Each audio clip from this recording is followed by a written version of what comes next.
What's up, everybody? Last week we got season 26 of Apex Legends, so you know what that means. New season, new legend tiers. So today, as usual, we're going to rank the legends. Before we get into that, if you want to hang out live while I play Apex or Warzone or single player games or new games, whatever, Twitch is linked down below. If you want to come hang out live, I have been playing a lot more Apex lately. But that's linked down below, as well as all my other social medias, my single player channel, my car related social medias if you're into cars, and my car YouTube channel are all linked down below as well. So if you want to support me anywhere else or check me out anywhere else, those links are down below, and I really do appreciate it. And if you want to make your own tier list, this tier list will be linked down below as well. But let's go ahead and start ranking some legends. So we start off, this is just an ABC order. We got Alter. Alter's still really good. Despite some of her changes that came at the end of the season, or at the mid-season last season, Alter's still really good. I've never put her in S tier. I probably wouldn't ever. I'm just not an Alter fan, but I recognize Alter is good. Ashe, even with her changes, I still think is one of the best legends in the game. One of the best aggressive legends. Her dash is good. Her snare is good. Her ult's good, even though they keep nerfing her ult. Changing her class didn't make her not good. You could put her probably in the top of A tier if you wanted, but I still think she's an S tier legend. Ballistic, I'll stick in A tier. I've never been a Ballistic fan. Still not a Ballistic fan. But his silencer Q is still really good, despite the nerfs to it. He can stay in A tier. Bangalore, I think Bangalore has always been in the top 5 legends. Now I think that she's just arguably maybe the best overall legend, especially with her upgrades, being able to electrify her Q and her ult, being able to take out other legends' placeable abilities. I just think that the Bangalore buffs made her really, really good. Bloodhound, he's fine. I'm not a scan legend person, but Bloodhound's very good, especially for new players or people that don't have the best game sense. And no hate to those people, of course, but he gives you like an extra bit of game sense. We have Catalyst.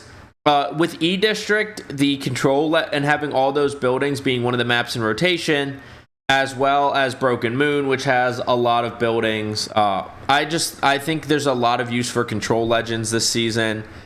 I think Catalyst is good, but she's quickly slipping down the ranks of control legends as they keep buffing other control legends and not her.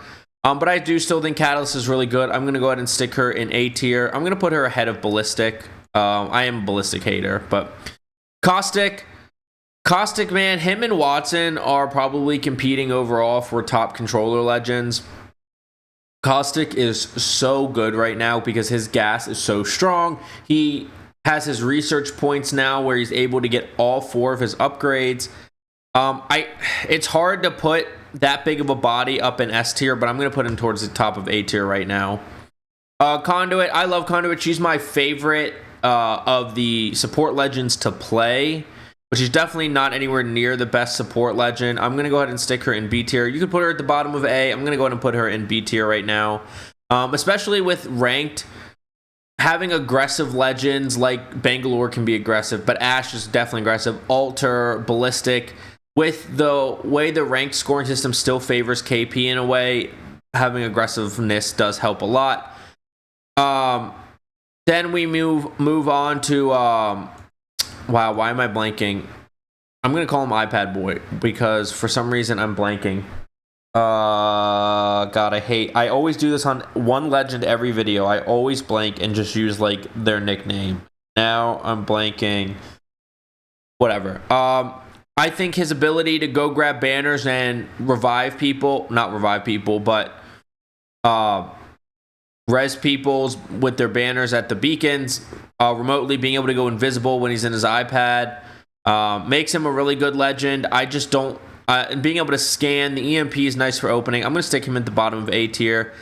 Then we have Fuse. I like Fuse more than I like Ballistic. I still think Fuse being able to use his knuckle cluster to open up fights, being able to use his ult to shut down areas and kind of work as a scan, being able to get upgrades to scan for ring console.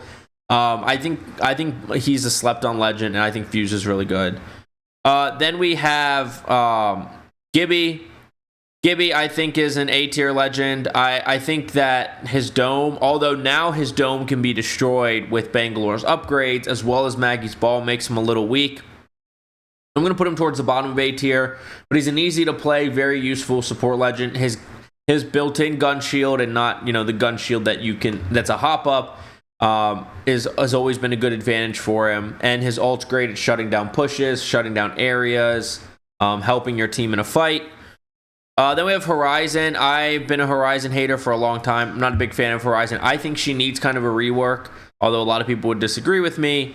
I just don't think her lift is as useful as it could be when you just think about some of the other legends. And her lift is okay. And then her ult's fine, but any decent player can handle dealing with her ult. So unless it's a really good team that has Horizon, her ult doesn't do a whole lot. Then we have Lifeline. I think Lifeline, when you consider the skill it takes to play, as well as how helpful she can be for a team, and how helpful she can be in fights with keeping the reses going, I think she's arguably the best overall support legend for the average player. I don't think she is the best support legend, but for the average player, I think she is. So we're going to stick her in the middle of A tier. We have Loba. Loba's just fine, but at this point, Loba's become probably the worst support legend. And her most useful skill, honestly, is being able for her to grab banners with her black market. Other than that, I just think Loba's just not that great right now. Then we have Maggie. Maggie feels really good right now. Her ball being able to destroy a lot of abilities is good. The aggressiveness of ranked is still there. I don't love her, so I'm going to put her towards the bottom of A. I just don't love her. Mirage, I actually really like. I mean, I fall for decoys all the time. I still see, when I check in on streams and stuff, good players fall for decoys here and there. So it's not like the decoys are foolproof to play against. And, being able to be invisible when you revive people is really good. And being able to be invisible when you heal is really good. I'm going to put him ahead. I love Gibby's kid. I'm going to put him behind Gibby. Newcastle, if you mastered all the legends in the support category, Newcastle's the best support legend. So I'm going to put him one ahead of Lifeline. I'm going to put him ahead of Catalyst. This will probably end up shaking out to be our top 5. Octane, other than a jump pad, he's like useless to the team. That's all I'm going to expand on Octane. Pathfinder's good with his, especially if you get a Pathfinder. All my randoms to play Pathfinder never use his ult. It's the most frustrating thing. I'm just going to stick him towards the bottom of A tier. I don't have a lot to say. He's great for rotating around the team. If you're good at being aggressive, he's really good at being an aggressive legend if you really know how to play his Q well. Rampart, I fucking hate Rampart. I hate Rampart so much. But that being said, a good Rampart kicks my ass. A bad Rampart's easy to kill, but a good Rampart kicks my ass. I'm going to put her behind Gibby ahead of Path. Rev is really good. The buffs to Rev last season were really good as well. I'm going to put him... I actually think that he might be the best legend in his category besides Bangalore. Another scan legend just going into C. That's all I have to say about that. Sparrow is fine. I think Sparrow's one of the better of the recon legends. I'm going to put him ahead. Because you can get a lot of team info with him, I'm going to put him ahead of Conduit. And his stinger is just annoying in a fight when used right. Then you have Valkyrie. Valkyrie's fine. Her rotation is kind of useless because you can get a mobile redeploy. You can get a mobile jump tower. And her Q is fine. I've like really soured on Valkyrie as the seasons go on. And of course, we all know my favorite, my main, Vantage. I have a Vantage bias. I know I do. I'm going to put Vantage towards the bottom of A. I'm going to be realistic with her. Actually, you know what? Screw it. I'm going to let my bias take over. I can't put her ahead of a lot of these legends.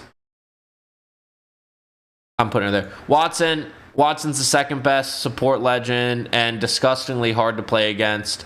Probably going to round out our top 5. And then Wraith is fine. Wraith gonna go at the bottom of B tier. I mean, her team ability really is only her ult. Other than that, she doesn't have a lot of team ability, although her ult, when used right, can be really good. But she just doesn't provide much for the team. She has a small target, so she's hard to shoot. But she's just fine. I really am soured on these bottom three. I think the recon class as a whole needs some kind of buff or rework. I think there's only a couple good viable recon legends right now, and the more the seasons go on, the more that I sour on the recon class as a whole. But I just have love for Vantage, so Vantage ends up being higher than she should be on this list, and I'm going to let that bias get in the way. But that's my quick rankings, my thoughts on everybody. Let me know what your thoughts are down below. It's hard to take Ashe out of the top of the legend list. You could maybe switch her and Caustic. And I think Bangalore is probably the best legend in the game overall right now. Alter's still really good. Watson's the best support legend. And Alter on E-District especially is really good because of the way they extended the range for the tunnels on her Q. So especially with the map rotation, having 2 maps with big stone, actually all 3 maps, and I think about E-District, Storm Point, and Broken Moon all have like big stone walls that she's really useful for getting through. They did open up E-District a little more, but that's my legend rankings. Let me know what your thoughts are in the comments down below. Please don't forget to like, subscribe, and hit that notification bell if you like this type of content. Listen, we post Apex, we post game reviews, we post COD. That's really our main content over here. So if you like single player stuff, that's linked down below. Please go subscribe and hit that notification bell over there. And if you like car stuff, that YouTube channel is linked down below. So make sure you subscribe and hit that notification bell as well if that interests you. But let me know what you think about my legend rankings or where you rank legends in the comments down below. And I will see you on Broken Moon, Storm Point, and E-District. Get frying. Have a good day.